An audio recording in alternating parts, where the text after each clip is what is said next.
हमारे देश में एक ही राज्य है जो भाजपा के गिरफ्त में नहीं आ रहा, कंट्रोल में नहीं आ रहा। वो है पश्चिम बंगाल।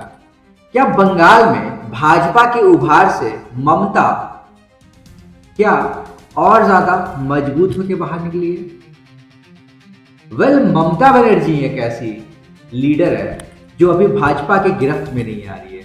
बंगाल में राजनीतिक शक्तियों का संतुलन जो है ना बदलकर दो पार्टियों की प्रतियोगिता का हो गया। यह ममता के अनुकूल है क्योंकि कांग्रेस और मकपा उनके सामने मुसलमान के वोट बांटने की समस्या पेश करती है। यही है बंगाल की राजनीति की। ममता बनर्जी की राजनीति जो है ना, ये खास बात यह है कि हमेशा टेढ़ी चलती है।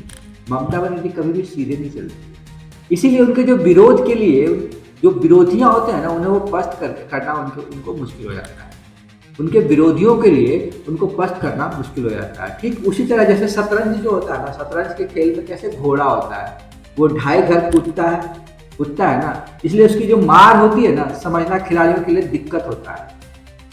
जबकि ममता की जो ढाई घर से भी कम या टेढ़ी हो सकती है। इसीलिए ममता बनर्जी टेढ़ी खीर के समान है। वो बोलते हैं ना, टेढ़ी चाय टेढ़ी खीर, जो भी हो वैसा है ममता बनर्जी। और ये सच में ये गिरफ्त में नहीं आ रही है। ये ममता बनर्जी ही थी जिन्होंने नीतीश कुमार को इंडिया गठबंधन का संयोजक नहीं बनने दिया था। इसका नतीजा यह निकला कि इसका ढांचा भी नहीं रेडी हो पाया। इसीलिए नीतीश कुमार जी मजबूरन भाजपा में चले गए और भाजपा से अलायंस करके बिहार में अभी वो राजनीतिक पार्टियां चला रहे हैं। और सबसे बड़ी बात पता है क्या, ममता बनर्जी इसमें यह भी दावा कर दे कि इंडिया गठबंधन का सदस्य हूं मैं। इसलिए ममता बनर्जी को समझना मुश्किल ही नहीं है। हालांकि भाजपा को राष्ट्रीय स्तर पर कुछ ना कुछ तो फायदा जरूर हुआ है, लेकिन बंगाल के स्तर पर ममता के रूप को भाजपा के प्रति नर्म बताने की कोशिश कभी नहीं करनी चाहिए। क्योंकि ममता बनर्जी का भाजपा बंगाल में पकड़ बहुत खतरनाक है। ममता की जो टेढ़ी चाल है ना, एक और उदाहरण आपको मैं बताता हूं। बंगाल में अपनी पार्टी तृणमूल कांग्रेस के खिलाफ भाजपा के उभार को भी अपनी राजनीति के लिए मुफीदा बनाया है।